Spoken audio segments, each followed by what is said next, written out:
Esto es Informe Matutino. Hoy día hablaremos todo acerca sobre el feminicidio en el Perú con nuestros conductores de siempre, Daniel Alta y Diego Manco. Sin nada más que decir, arrancamos. Muy buenos días con el público televidente. Esto es una edición más de Informe Matutino, acompañado como todas las mañanas con Daniel Alta. ¿Qué tal, Diego? ¿Cómo estás?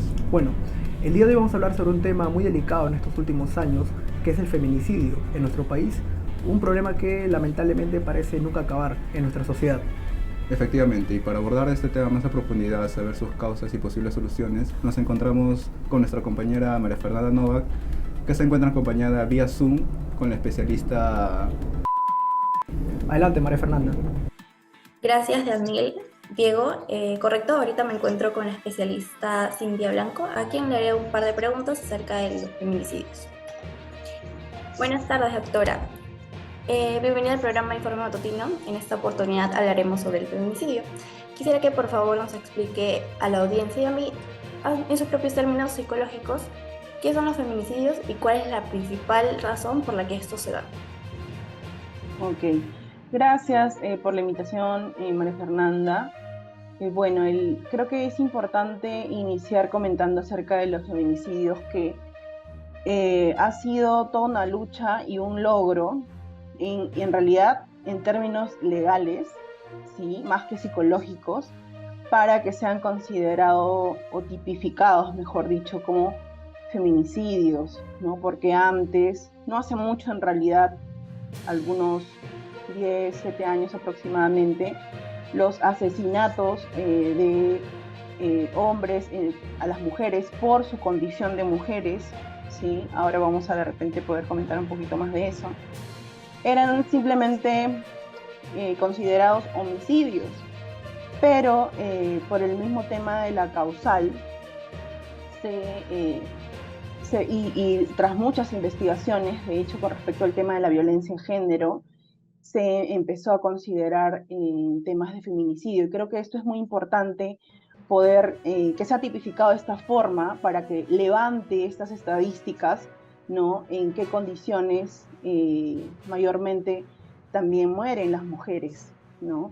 Y como les decía, es por un tema por su condición de mujer. O sea, no estamos hablando de que a mí me matan porque me quisieron robar mi cartera, ¿no? Porque me hubieran robado igual, así sea hombre o mujer, o no sé, porque me metí en un problema de negocios, igual de repente me hubiera matado. Pero el tema de los feminicidios, y al decir por su condición de mujer, es porque en este caso el alto porcentaje de parejas o exparejas, luego siguen ya los que de repente familiares, también es un alto porcentaje, que han acabado con la vida de mujeres y niñas por su condición de mujeres, porque no han ellas querido continuar una relación o han terminado la relación, ¿no? O por un tema también de querer controlarlas, o porque ellas iniciaron una nueva relación también, o porque incluso quisieron luego, digamos, desaparecer el cuerpo, ¿no? Tras un crimen mayormente de abuso sexual. Eso es lo que también creo que a diario lo podemos ver en las noticias. ¿Y usted como especialista cree que el trastorno mental tiene mucha influencia en esos casos? Esta pregunta creo que es bien importante, porque hay mucha estigmatización con respecto a cuando se lleva a cabo, ¿no? un feminicidio. Estamos hablando de un asesinato de una mujer por su condición de mujer. Hay mucha opinión, digamos, sin realmente un fundamento, ¿no? Calificando a este feminicida, ¿no? Como un enfermo mental, como un trastornado mental. Sin embargo, creo que la estigmatización es con respecto a las personas que sí tienen un diagnóstico de algún tipo de trastorno mental, digamos, un trastorno bipolar, un trastorno de depresión, ¿no? Un trastorno de ansiedad, etcétera, que conocemos que hay en realidad toda una gama, pues, de diagnósticos, ¿no? O incluso, ¿no? Esquizofrenia, hay muchos. Pero si vamos también siempre a las evaluaciones, pero porque creo que en eso nos basamos también cuando hay un feminicidio, toda una investigación legal, toda una investigación psicológica. Los feminicidas en realidad no sufren de trastornos mentales. Entonces, al llamarlos trastornos mentales o enfermos mentales, estamos estigmatizando a las personas que sí tienen un diagnóstico, que están lidiando con un diagnóstico. De repente se pueden encontrar por ahí coincidencias, pero no es la regla en realidad. No es que toda persona que sufre un trastorno mental tiene en realidad un alto índice de poder cometer un feminicidio o un asesinato en realidad. Entonces, va por otro lado, ¿no? El perfil psicológico va por otro lado, en realidad, no con las enfermedades mentales, no necesariamente. Ok, y se sabe que, bueno, como bien lo mencionó, se sabe que la mayoría de los casos por feminicidios son causados por ruptura entre parejas. ¿Podría haber un cambio si es que las personas llevaran terapia durante y después de una ruptura para prevenir esas situaciones? En el caso de las parejas, no es que llegó un día y de un momento a otro esta persona simplemente se transformó y simplemente mostró esta conducta violenta de feminicidio, o sea, de asesinato, sino ya ha habido todo un contexto de violencia atrás de esta persona, ¿no? De querer ejercer poder, de querer controlar. Y cuando de repente no es una persona directa, como hay otros casos también, ya ha habido, por ejemplo, un tema de acoso, que de repente ha sido su acosador, ¿no? Y luego ya comete este feminicidio. Estamos hablando, pues, que estas personas, para empezar, no consideran que necesitan ayuda, ¿no? Entonces creo que eso es lo principal si queremos hablar de un cambio, ¿no? De una mejora, que estas personas consideren que su conducta en realidad está lastimando, o puede llegar a lastimar mucho más a una persona. Entonces no consideran eso, ¿no? Entonces, para hablar de este cambio, de hecho, puede ser que la persona de repente voluntariamente o tras, no sé, en las medidas de protección les mandan a llevar terapia psicológica, algo que no hay un seguimiento en realidad. Les envían a los agresores denunciados cuando tienen las víctimas medidas de protección y ellos una orden de alejamiento. Pero no hay un seguimiento por parte del Estado, por parte del Poder Judicial. También se sabe que en una investigación empírica el autor encontró dos perfiles de distintos tipos de hombres. Uno de ellos es llamado alfa, que es suficientemente controlador, posesivo, celoso, dominantes, y el otro es beta, que son sobrecontrolados, inseguros, con baja autoestima, introvertidos. Quisiera saber si alguna vez ha tenido que tratar con alguno de estos dos perfiles que el hombre puede presentar dentro de una relación y cuál ha sido el método más eficiente para poder tratar a esas personas. De un hombre que es posesivo, que es celoso, que es dominante, no estamos hablando o no es sinónimo de una persona que tiene una autoestima alta, que tiene seguridad, que de repente tiene un control emocional, como lo describe ahí Albeta como sobrecontrolado. No, o sea, es lo mismo en realidad, solamente que lo expresa de diferente forma, ¿no? El otro busca ejercer poder y, no sé, parece el beta que simplemente no está dentro de su inseguridad, de su baja autoestima, ¿no? Pero yo me pregunto cómo expresa eso en todo caso, ¿no? Y entonces estos dos perfiles, al menos el alfa que menciona el autor de esta investigación, creo que falta mencionar que detrás de todas esas características está el beta, en realidad, tal como lo menciona también, detrás de un controlador, de un posesivo, de un celoso, un dominante, está un inseguro, está un hombre con baja autoestima, está un hombre de repente introvertido, esa parte sí no podría asegurarlo, porque introvertido, extrovertido, creo que eso no tiene tanto o mucho que ver al final en un feminicidio, tal cual. Claro.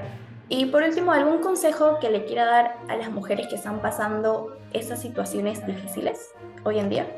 Que se informe sobre el ciclo de la violencia para que pueda entender en qué está dando vuelta esa relación, por lo mismo que se llama ciclo. que busque a su red de apoyo, ¿no? Personas que de repente la entiendan, validen, la acompañen en todo este proceso hasta que pueda terminar esta relación, que no va a ser fácil, pero que en la medida de lo posible trate de no aislarse, porque eso es lo que también busca el agresor, aislar a la víctima. Muchas gracias, doctora Cintia. Eso ha sido todo por hoy sobre la entrevista de los feminicidios. Ahora volvemos al estudio con ustedes, muchachos.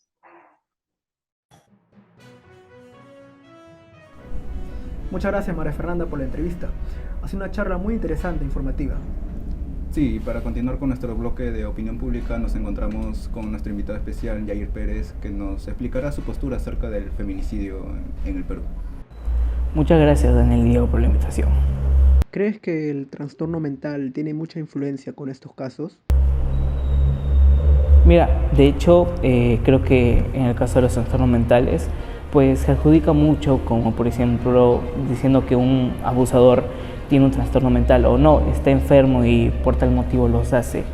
En el caso, yo creería que se debería diagnosticar a tal persona para que se llegara al punto de que tiene un trastorno mental, o porque a veces estos tipos de personas siguen un patrón que han vivido desde mucho antes, y ha sido desde los abuelos, padres y hasta el día de hoy, y es como que el problema que yo noto. Para mí, en el caso de un trastorno mental, influiría si en el caso que la persona fuera diagnosticada.